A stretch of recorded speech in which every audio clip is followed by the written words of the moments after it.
Now, the title of the message that I would like to share with you this morning is Turning the World Upside Down.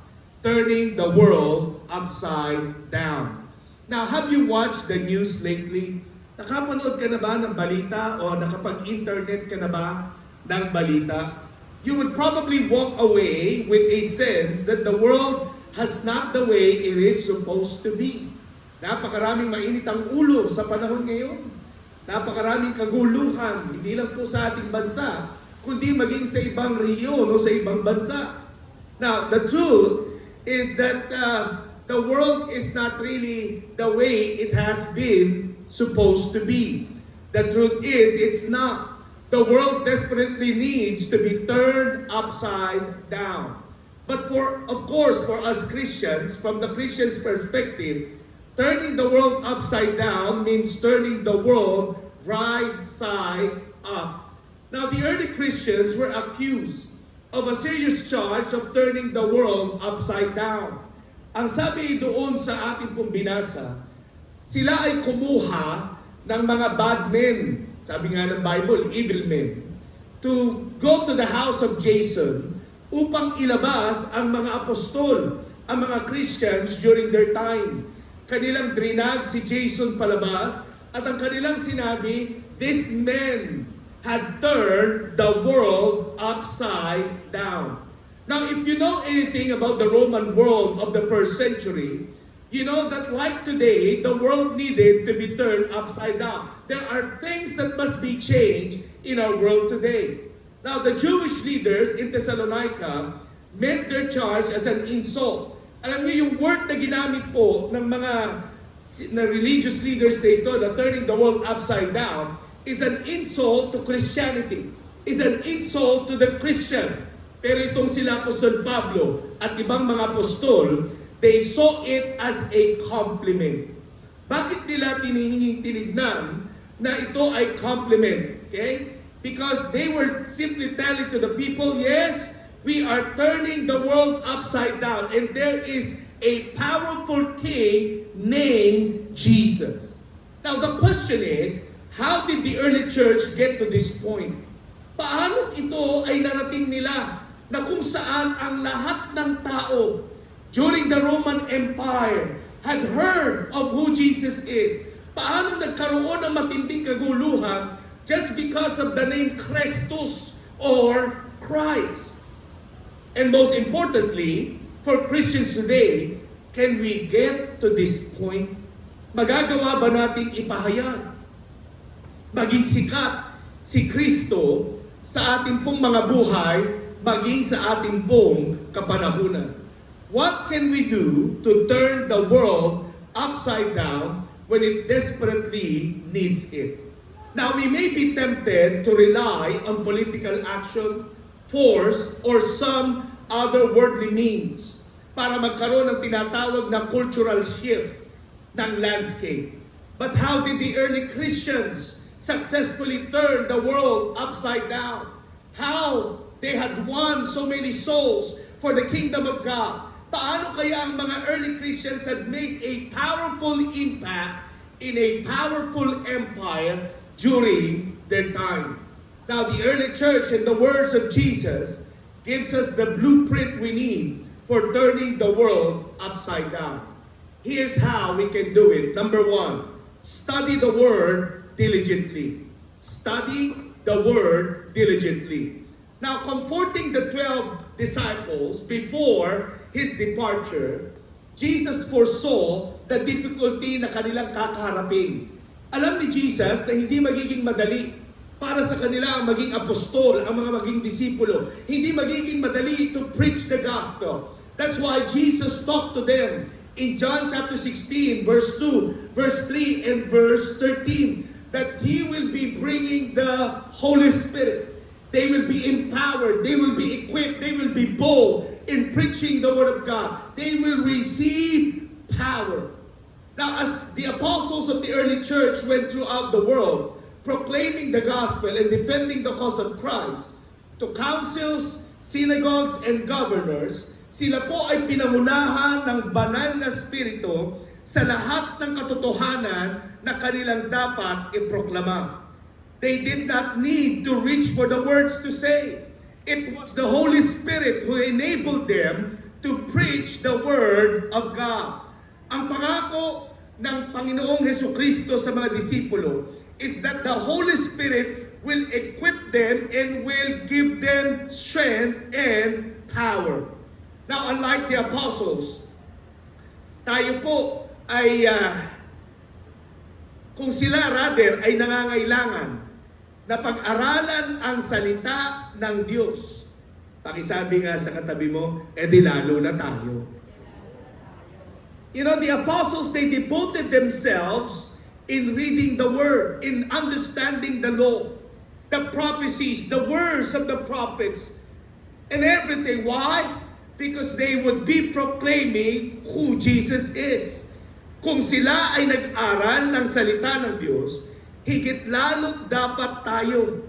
If you want to be preaching the Word of God, if you want to be sharing Jesus to others, then we need to understand and to study the Word diligently. Now let me just tell you this. Before we can preach the Word, we must know the Word. Pakisabi nga sa katabi mo, you must know the Word. Pakiulit, parang wala kang kabuhay-buhay. Galing ka bang swimming?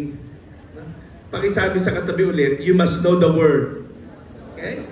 Now, the only way to know the Word is to apply ourselves in learning it. Sinasadya ang pag-aaral ng salita ng Diyos. Pag sinabing studying the Word of God, it just doesn't happen tuwing linggo. Hindi lamang po pag Sunday na nakikinig ng Word of God. We must be building in ourselves that discipline to study and to meditate on God's Word. We must be intentional in studying God's Word. Bakit? Only the God-breathed Scriptures are sufficient and powerful enough to change our culture. Kung meron mang salita na pwedeng magbago ng buhay ng tao, hindi ang ating pong mga pep talk, hindi ang ating mga inspirational quotes, kundi ang salita ng Diyos.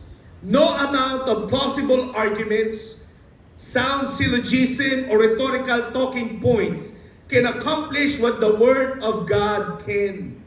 Ang mga maririnig natin sa mga aklat, ang mga nababasa natin, ay maaaring maganda sa pandinig, maganda ang composition, but it cannot change a person's heart. Only God's Word can change a person's heart, a person's life. At ikaw na naririto ay patotoo kung paano ang salita ng Diyos ay nagbago ng iyong buhay. If we want to create a mighty impact in our generation today to turn this world upside down, we must roll up our sleeves and know it for ourselves so we can share it with others as well. Kailangan personal ang pag-aaral ng salita ng Diyos. Pakisabi sa katabi mo, sinasadya yun.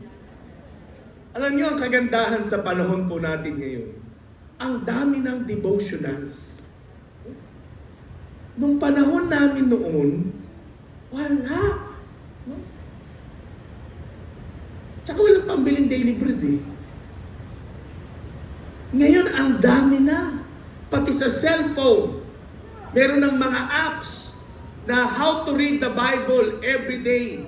And the Bible for 1 year or 365 days. May guide ka na. Okay?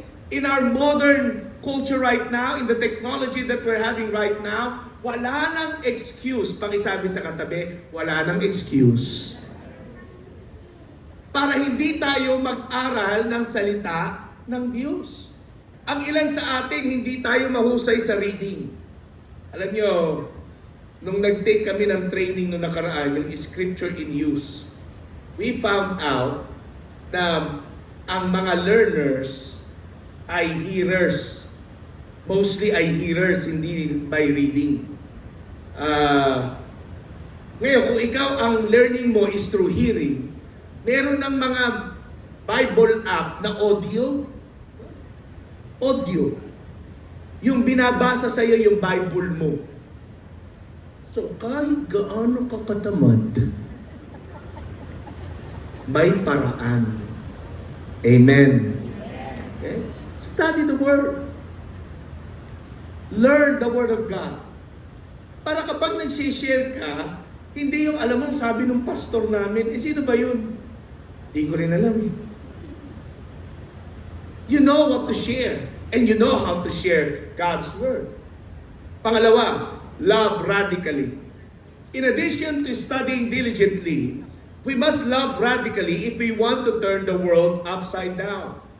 Our love must be radical because the world cannot be turned upside down if we act like the world.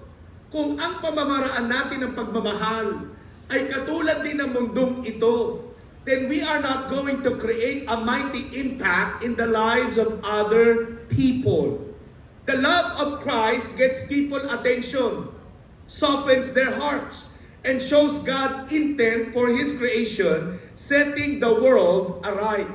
Now, kung papansinin mo, pag-aaralan mo ang buhay ni Jesus, He was getting so much attention. Why? Because His ways are different. His love is different. He was talking to a Samaritan woman. He was mingling with the leprous people. He was talking to a poor person. He was even having conversation with a blind man. Ang mga taong may sakit sa panahon ni Jesus ay outcast. Pero imbis na ilayo ni Jesus ang kanyang sarili sa kanila, He was building relationship with them. His love was radical. Kaya ano ang sabi ng Bible? Many people were following Him. Ang daming tao. Kaya nga siya kinaingkitan ng mga religious leaders. Bakit?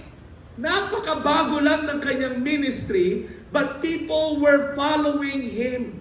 Not because He was a powerful preacher, because they had felt the love of God through Jesus. Pakisabi nga sa katabi, love. Pakiulit, wala kang love. Love. It was love that had really captivated the hearts of people to follow Jesus. Ano ang bili ni Jesus sa mga disciples? They would know that you are my disciples if you love one another. Mamahalin ninyo ang isa't isa, makikita nila ang pagmamahalin ninyo sa isa't isa, at na mauunawaan nila na kayo nga ay aking mga disipulo. This type of love is so radical, so otherworldly, as they say, that those who put them into practice will not only stand out, but change those who come in contact with. In the book of Acts, the first Christian converts are described as loving like Jesus. Wow. Ano ang sabi ng Bible? And all who believed were together and had all things in common. And they were selling their possessions and belongings and distributing the proceeds to all as any had need. Alam niyo, in the early church, needs were met, sacrifices were made, and people could see the difference. In a world full of hate, spite, cancel culture, and fear of others, God's people turned the world upside down when they sacrificed for one another. Remember that during the Roman Empire, may tinatawag na caste system. May mga slaves at may mga master. Pero nung sila ay mga na-born again, isinantabi nila ang kanilang mga status. Isinantabi nila ang kanilang mga tinatawag na slave and master relationship. Kaya ano ang nangyari? People who had witnessed this, ano ang kanilang patutuo? This is different. That they are helping each other. They would even sell their properties to help a brother or to help the work of God. Alam niyo, ang mga unang feeding program ay hindi po galing sa bulsa ng mga apostol. Galing sa bulsa ng mga unang mga mananampalataya. They were selling their properties, they were selling their goods, they are doing business, they are earning, but they are giving sa kaharian ng Diyos. That's why many people had been ministered upon.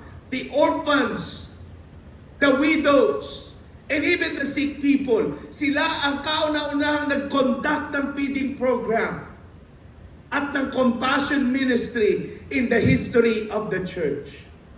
They gave and they helped each other. Bakit? All because of love. Pakisabi sa katabi, dahil sa pag-ibig. Okay? So because of love. Another example of Christ-love-like. Christ-like love is about in Acts chapter 16, 27 to 28. Tandaan natin, itong si Paul at si Silas ay nabugbog dahil sila ay nangaral ng salita ng Diyos at pinalaya ni Pablo sa kapangyarihan ng Banal na Espiritu ang isang dalagitang inaalihan ng masamang espiritu. They were thrown into prison, preaching the word of God and performing mighty miracles. Now, we all know that at midnight, umawit at nagpuri sa Panginoon si Paul at si Silas. And you know what happened? An earthquake occurred. Nagkaroon ng earthquake. Bumukas ang lahat ng prison cells. Natanggal ang kanilang mga tanikala. At nung nakita ng Philippian jailer na akala niya nakatakas na ang lahat ng preso, he was about to kill himself. Pero no, sabi sa kanya ni Apostle Pablo, no, we're still here. Don't hurt yourself.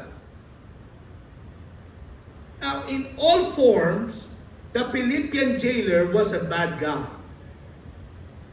He's a mean guy. Siguro masaya rin siyang naikulong si Apostle Pablo at si Silas during that time. But remember, these apostles, si Pablo at si Silas, they shared who Jesus is in this Philippian jailer.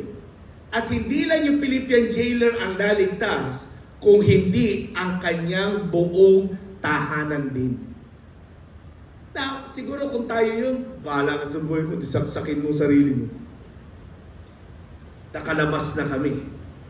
Or pakialam namin sa iyo, kasama kaya tang bumatok sa akin kanina. We may be thinking that way. I don't know. But these guys, instead of taking revenge or being okay with this guy killing himself, they shared the love of Jesus sa kanya at sa kanilang tahanan. Tandaan natin, if we are going to change the world, our culture, our community, it will only be by loving as Jesus instructed. Love without condition. Pakisabi sa katabi, love without condition. Okay? Yung pag-ibig, walang kondisyon. Love kita kung love mo din ako, ha? O kaya, love kita pag binigyan mo ako. Pag walang bigayan. Alam niyo kung bakit ang early church, I was studying this in secular history compared with church history. The early church, during the launching ng gawain ni Kristo, they were sacrificially giving to the work of God, but yet they were the richest people in the Roman Empire. They were the richest people. Ang pinakamayaman sa panahon ng mga disipulo, sa panahon ni Nero, okay, were Christians. They were the ones doing business in the Roman Empire, but yet they are giving sacrificially. Anong motivation? Love. Tandaan mo ito. The more you love God and others, the more sacrificially you give, hindi rin tumitigil ang Panginoon para padaluyin ang kanyang pagpapala sa iyong buhay. Why? Because He knew deep inside your heart that you can be a blessing to His church. Amen? Pakisabi sa katabi mo, ganun ang principle, no?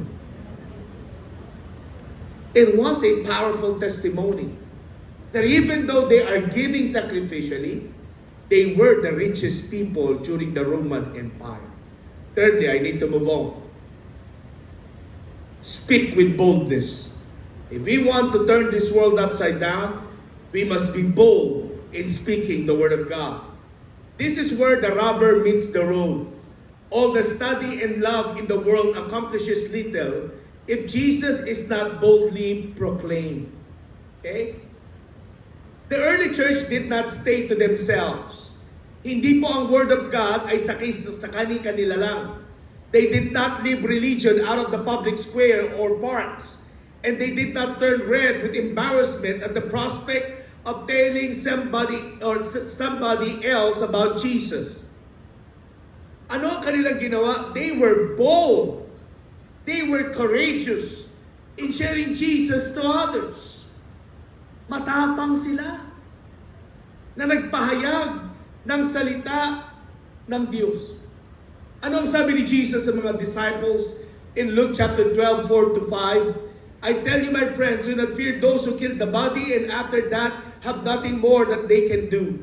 But I will warn you whom to fear. Fear him who after he has killed has authority to cast into hell. Yes, I tell you, fear him. When one fears God, they have no reason to fear anything or anybody else. The fear of men cannot keep us from boldly speaking about Jesus. Okay? Kapag ikaw ay lagi na lang nahihiya, pakitanungahin katabi mo, mahihain ka ba? Natatakot ka lagi na, baka may sabihin sa akin. O baka may masabi sa akin. Ano kaya ang magiging tingin niya sa akin? It will hinder us in speaking about Jesus. Wala ka pang sinasabi, pinoproblema mo na. Yung ilan sa atin, okay, praise God, I'll share Jesus. Pero eto na yung opportunity. Ay, baka may masabi sa akin to. Baka i-reject ako. Now, mga kapatid, ang role natin ay magsalita, mag-share lang. Pakisabi nga sa katabi, magkwento ka lang kasi. Alam niyo, yung sharing of the Word of God, hindi tulad ng preaching, ha? Baka iniisip mo ko, kailangan pala, parang si pastor ba? Kailangan, Amerikana rin ba? Init ngayon. Ano yung pagtsatsagang ito? Now, hindi po. Sharing Jesus, who Jesus is just like telling a story. Tulad ng sinabi ko dati, pag tayo may napuntahan tayong magandang lugar, anong ginagawa natin? Kinukwento. Ngayon iba na, bina-vlog. Yung sa vlog na hindi ka nahiya eh. Hi guys, dito ako ngayon. Saan ba to, pre? Gabaldon. Ganda ng view dito, guys. Alam mo, nasa ibang bansa ka, guys. Kung wala lang yung poste ng kuryente, guys. Parang New Zealand, guys. Pakainit ho ngayon doon. Kakapunta lang po namin. Tinignan natin yung construction natin doon sa daycare center sa Dingalan. Nadagdagan po ako ng 2 layers ng muling pagkaitim. Pero hindi halata, di ba? Sanay ka kasi. Pakainit. Now, anong ginagawa natin? We tell stories. Alam niyo ba kung bakit kumalat ang gospel during the apostles' time? Everyone is telling a story about Jesus. Hindi komplikado ang pag-share ng gospel. It's just a matter of telling a story.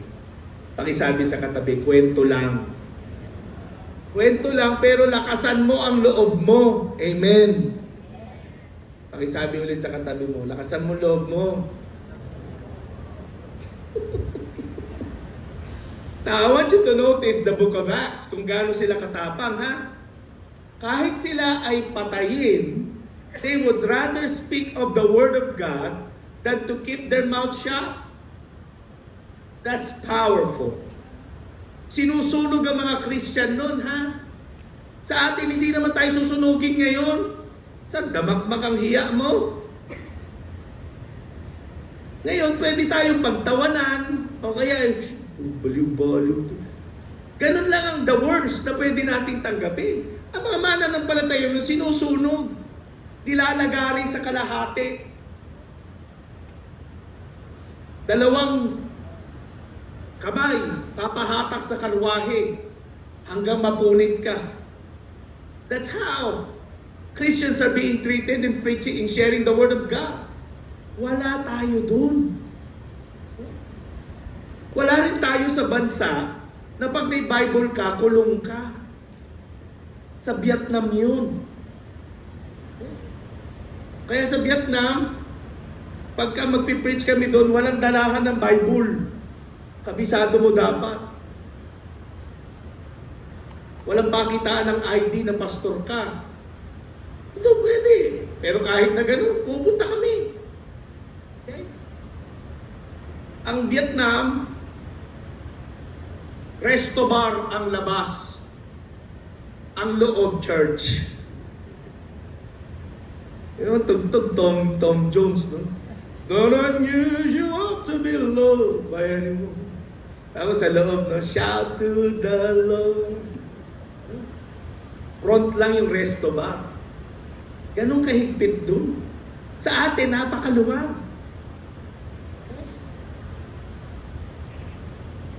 In other parts of China, na mataas ang communism, bawal kang makitaan ng Bible. Ang mga Christian doon, kinakabisado ang Bible. O ikaw Psalm 23 sa'yo, kabisaduhin mo. O ikaw itong page na ito sa'yo. Chapters 1, 2, 3, 4, 5 ng Leviticus.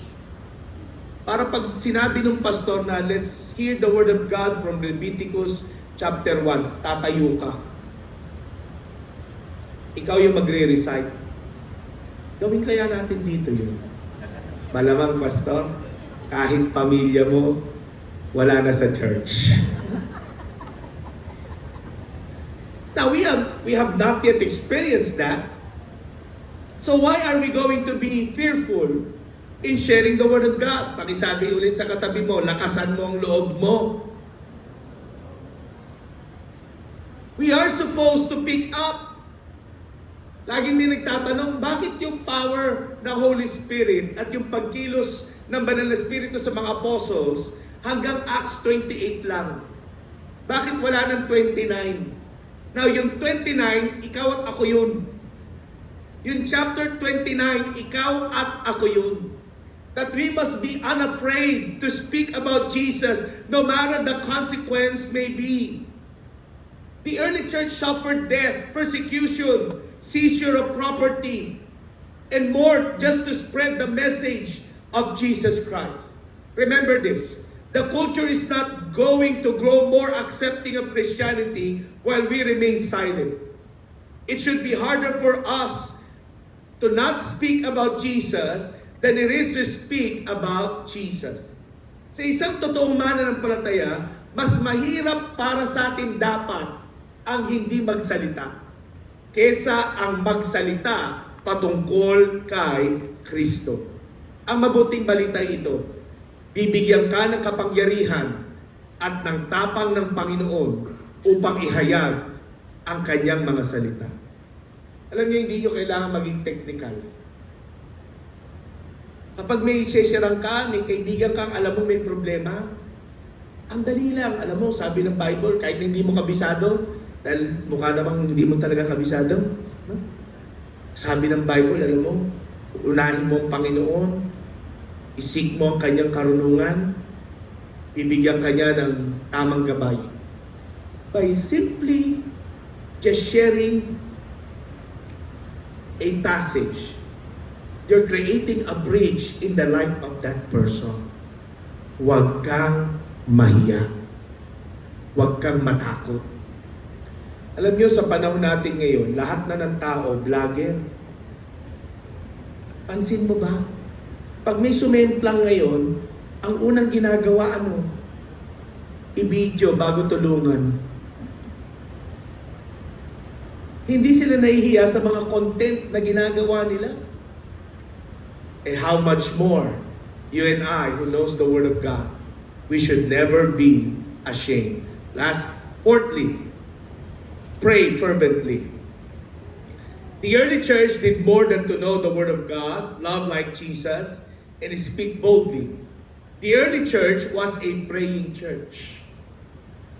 Notice how often the book of Acts, the church is praying. Acts chapter 1, Acts chapter 6, Acts chapter 12, Acts chapter 13, Acts chapter 14, Acts chapter 16. You will always see Christians in prayers. Laging nananalangin. The early church was able to turn the world upside down because they were devoted to prayer. Pakisabi sa katabi, prayer. And all Christians must be asked and must ask themselves, when was the last time they prayed for their congregation, its work, its elders, or even its missionaries? Now, kung tatanungin kita, total tayo lang naman dito, hindi naman live to. Ikaw ba pinagpipray mo ang church natin? O lagi na lang ang prayer na, Lord, pagpalain mo ako. Bigyan mo ako ng tagumpay, Lord. Bigyan mo ako ng talino. Hindi po inaalis sa atin na manalangin tayong bigyan tayo ng pabor ng Panginoon. But I want you to understand that the church was a powerful church during the apostles' time because they were praying for God's work. They were praying for the apostles. They were praying for their leaders. The Lord's favor has been upon them. Bakit? Lagi silang nananalangin. And every Christian should be involved in praying for an opportunity to boldly share Jesus with others and for a door to be open for the Word. Alam niyo, ipanalangin niyo po ang church natin. The Lord, tulungan mo yung church namin na magkaroon kami ng bagong mga opportunities in preaching the Word of God. Alam niyo, next week, I'll be meeting ang mga leaders natin sa church because there's an opportunity for us to plant another church. Okay? Dito sa Metro Manila. Planting a church in Metro Manila is far more difficult than planting a church in the province. It's difficult to start a church here in Metro Manila.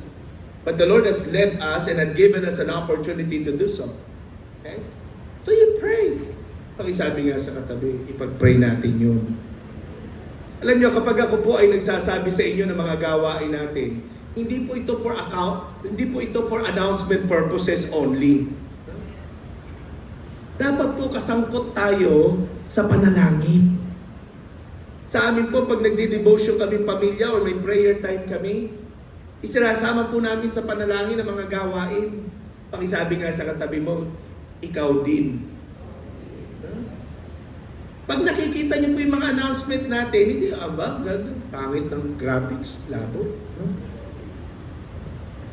Ay, mali yung spelling. Ay, hindi. Pag nakita mo yung announcement, pwede mong ilista. Para ano? Para maisama sa panalangin. If we want to have an impact in our world today, our church must be a praying church. And we thank God. Let me just give you a praise report. We are thanking God that our attendance sa ating prayer meeting is picking up. Many people are coming to pray. Palakpakan natin ang Panginoon. And if we want to experience more of God's power, then each and every one of us must come and be part of prayer. Lastly, trust God completely. To turn the world upside down, Christians must endeavor to trust God completely. The early church was able to turn the world upside down because they did not waver. Hindi sila umayaw, hindi sila sumuko, even in the face of death, intense persecution, and seemingly impossible odds. The earliest Christians steadfastly trusted God. Ano man ang kanilang pinagdaanan, ang tiwala nila sa Panginoon ay hindi nagbago. Ano yung tiwala nila kay Lord? Na sa pag-share ko ng Word of God, sasamahan ako ng Panginoon. And indeed, the Lord has been with them. Ano ang kanilang deklarasyon? Na pangako ni Lord na bibigyan niya kami ng kapangyarihan. They trusted God with His power. They trusted God with His presence. Para sa mga disciples nito, sa mga early Christians, kaya nilang i-endure ang anumang difficulties and even tribulations, knowing that there is no other way to enter the kingdom of God than to preach His Word. Mga kapatid, We must have faith in God that it will be exactly as we have been told in His Word, refusing to waver or to compromise. Pakisabi nga sa katabi, huwag kang susuko. Sa buhay Kristiyano, huwag kang susuko. Tuloy lang. Pagkatiwalaan mo si Lord, manampalataya kang kasama mo ang Panginoon. In sharing His Word, in living a life that is pleasing to Him. Alam niyo, sa mundo natin ngayon, parang nakakatamad ng maging matino. Lahat naman hindi Parang mas gugustuhin mo ng ganun nila ginagawa yung negosyo nila, kumikita sila, makagaya ka. No. You don't quit. You don't waver in your faith. Trust God completely. Na makita ng mga taong nakapalibot sa atin na iba ang buhay Kristiyano. Pakisabi nga sa katabi mo, iba ang buhay Kristiyano. You know, the world needed to have its overhaul or change. We can say that the world is needing to be turned upside down. We cannot change the world if we are like the world. And being unlike the world is going to be uncomfortable. But thanks be unto God. We can rely on His strength and we can have the power of God na matagalan natin, patayuan natin ang anumang pagsubok na daraan sa atin sa ating pong pagtayo para sa Panginoon at pagpapahayag ng Kanyang mga salita. Church, let's get to work. Pakisabi nga sa katabi mo, let's get to work. Let's get to work. Hindi po ito pang pastor lang. Hindi po ito pang worker lang ng church. This is for every Christian. You know, the Word of God tells us in the history of the early church, ang mga apostles, ang tanging ginagawa nila, nagpe-pray, tsaka nag-i-study ng Word. Ang mga tagapagpahayag, ang mga nagtatayo ng mga gawain, ay mga ordinaryong mananampalataya. Pakisabi nga sa katabi mo, ikaw at ako.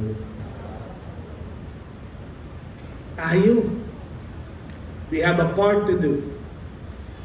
We have a task to complete before the return of our Lord Jesus Christ. May we turn this world upside down, not with political power, but with the power of the Holy Spirit.